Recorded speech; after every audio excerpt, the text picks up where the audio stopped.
Here we go! Another video!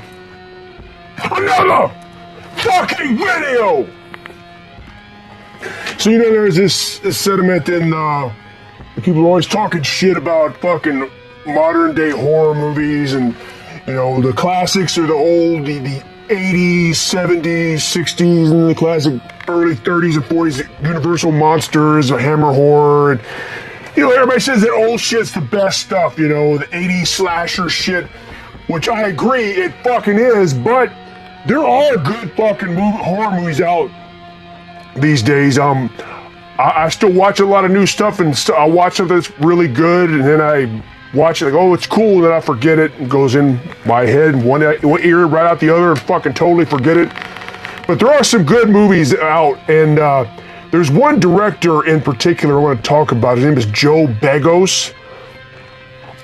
His movies are some of the few that I've watched that really stuck with me, and they're filled with, you know, over-the-top gore, filthy cussing, just all kinds of filthy shit, the good stuff from the 80s. It has that essence, and they really gravitate to me. And there's a lot of fucking gory movies out these days. People try to over-the-top gore and everything. It's cool, but I think what separates Begos is he's a younger motherfucker, but it's obvious he's into heavy music, because I mean, in the soundtracks, there's a variety of punk and metal, darker kind of music in there, gothic stuff. So it sounds like he has a good taste in music, but also the movies he makes. It's not only just the horror aesthetics, the overall package, everything from the music, but also the soundtrack. The scores are always fucking great. I'm going to talk about different ones. This is kind of piggybacking from that previous video I did about soundtracks.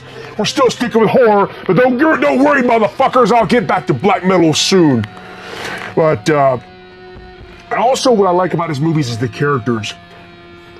Maybe I'm speaking for myself. Other people can't relate, but to me, all the characters are relatable.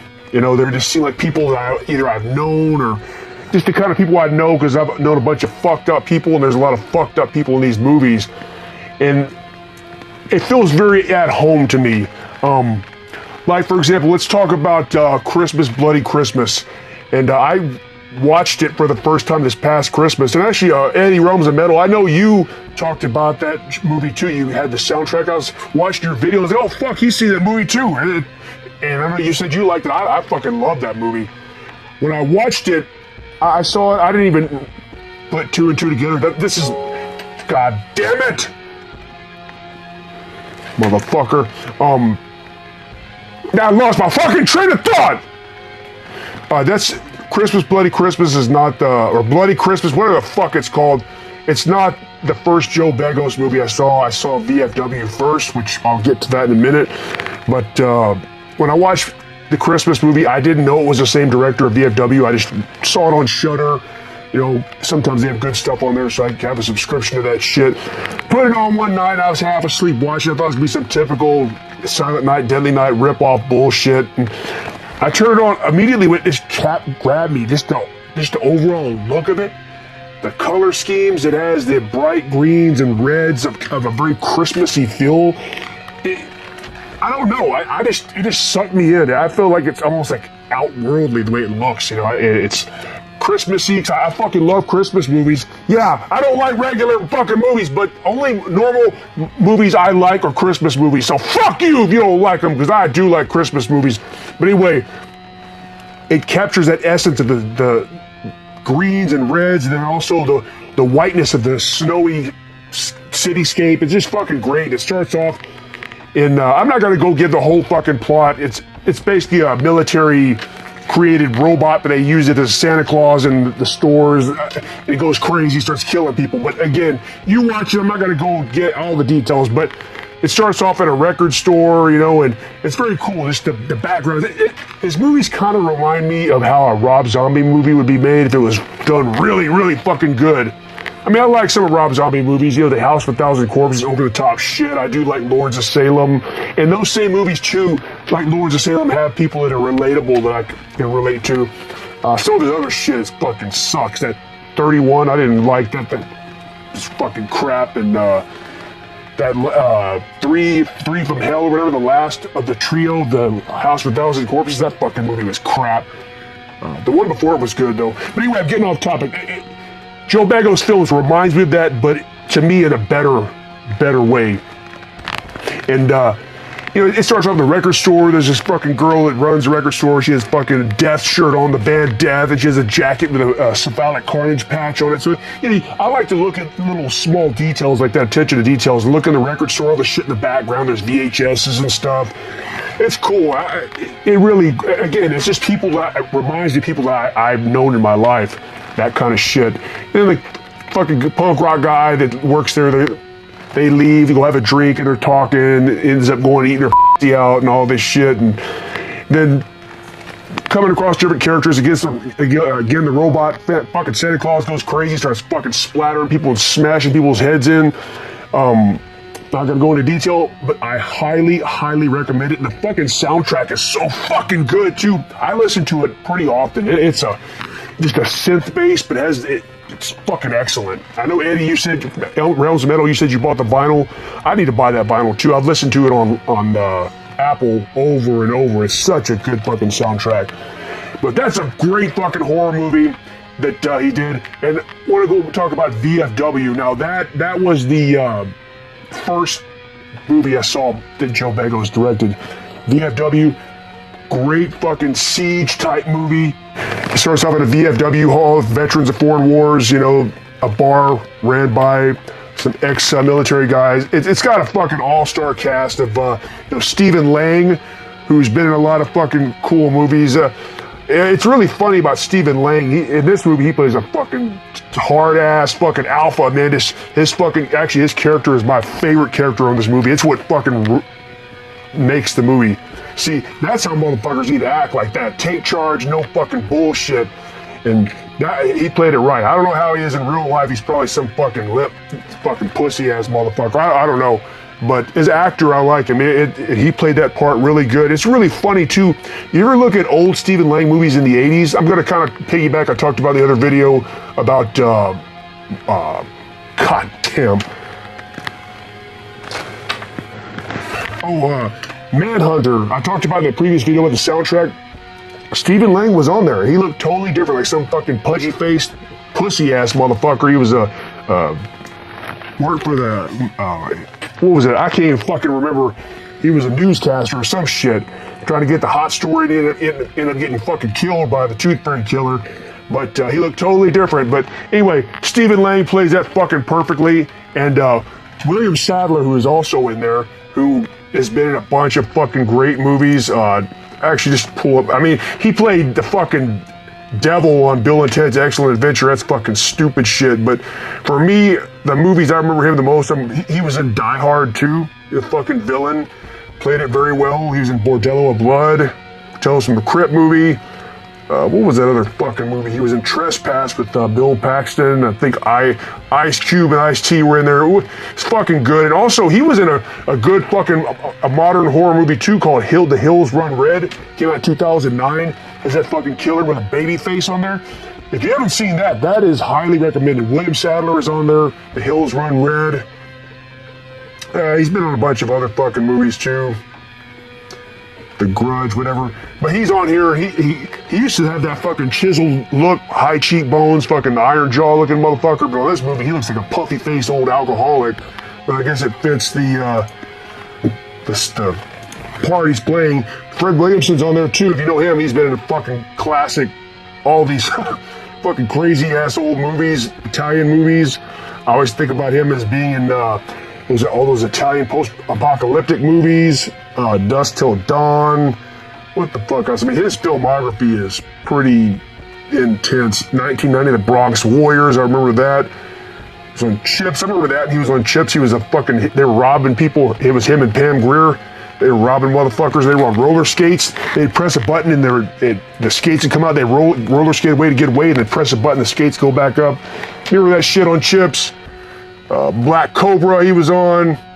Starsky and Hutch, all the old shit. But yeah, fucking Fred Williamson, Martin Cove. You know that motherfucker, he's on here too. All these guys play as veterans that are in this VFW hall. Martin Kove on Cobra Kai and Karate Kid, all those fucking movies. Oh yeah, he was in Death Race 2000 also. I rewatched that recently too with David Carradine, Sylvester Stallone. If you've seen that, that's a fucking good ass movie. He was in Rambo Part 2. What was that other fucking movie he was in? He was in The White Buffalo with Charles Bronson. That was a good fucking movie. But there was another cheap-ass action movie he did. I can't remember what it was called. It has him on the cover with a fucking camouflage headband. I'm looking for it. I can't remember. It's been so long since I've seen that shit. Oh, Steel Justice, yeah. Fucking Martin Kove, Steel Justice. But yeah, you know, all kind of, David Patrick Kelly's on here too. Remember fucking little sawed-off motherfucker on Warriors? Warriors, come out to play! And motherfuckers on there. He gets fucking chopped up on here. He was also on Commando Arnold Schwarzenegger, holding him off the edge of the cliff. He goes, he told him, I like you, Sully. I'm going to kill you last. But then he ends up hanging him off a cliff. He goes, I thought you were going to kill me last, huh? I lied. He's let him go. Ah! Fucking great. Commando. Anyway, VFW. So all these fucking old military buddies hanging out in there, drinking, getting fucked up, talking about it's Stephen Lang, their old platoon sergeant. It's his birthday. They're gonna go to a fucking strip club, and that's all they're talking about. But across the street, there's some shithole where all these people are addicted to this drug called hype. I think it's even kind of in the future.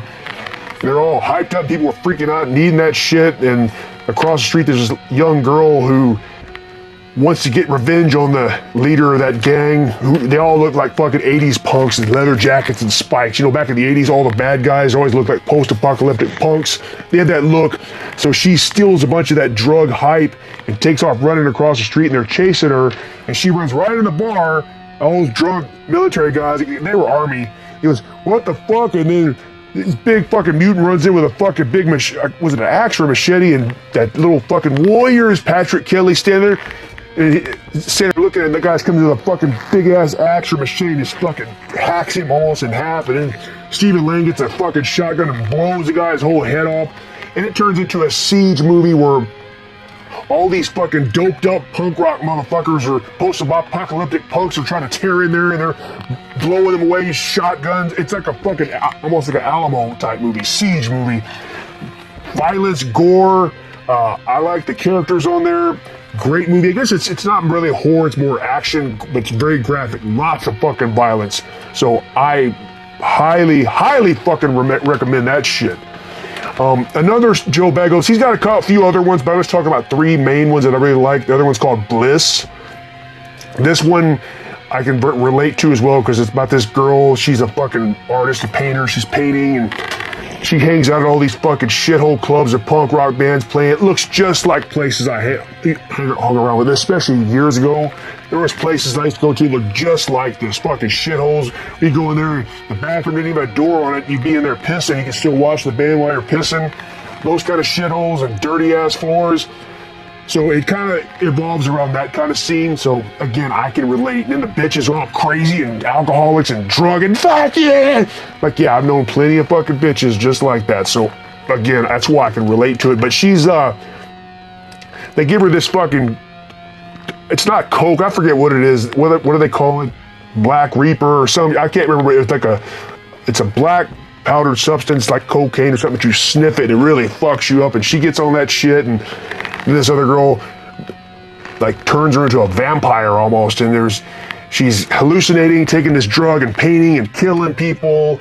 To me, what this reminds me of is an 80s movie called The Hunger, with fucking David Bowie in it, and I really like that movie. It's really cool. It's got the gothic. It starts off with fucking Bauhaus playing, Bela Lugosi's dead in this club. Very stylistic movie, but you get halfway through it, David Bowie's character dies, and then it turns into some other fucking bullshit. It kind of loses its steam, but the first half of the movie, I fucking love it. Very stylish, and for me, Bliss is like that movie, but taken fucking 100 to 120% with fucking gore and bloody shit, because it's kind of the same thing. It's like a vampire movie, but not like Bela Lugosi with teeth. And actually, Bela Lugosi never showed vampire teeth. It was Christopher Lee. You know, it's not like that kind of shit. It's almost like as if she doesn't know if she's hallucinating or it's really happening, but it's a fucking great movie. Another good soundtrack. A mixture of fucking, rock bands, punk rock, death metal bands and stuff, and also just a synth-based score. So, Joe Begos, those 3 movies, I highly suggest you look them up. VFW, Bliss, and Christmas, Bloody Christmas, or Bloody Christmas, whatever the fuck, some shit like that. If I had to pick my favorite of the 3, it would probably be VFW, but probably VFW, he's piece of fucking shit! I'm almost done! I would say in this order, VFW the best, Christmas, Santa Claus, Robot Motherfucker the second, and third Bliss, but all of them. Bliss is on, I think Bliss and Christmas, Bloody Christmas are both on Shudder. If you have that, you can watch it. VFW used to be on there, but the movies are so good, I had to buy the DVDs or Blu-rays of them. So, you say there's no fucking good horror movies? Yes, there are shit out there. Just look for it.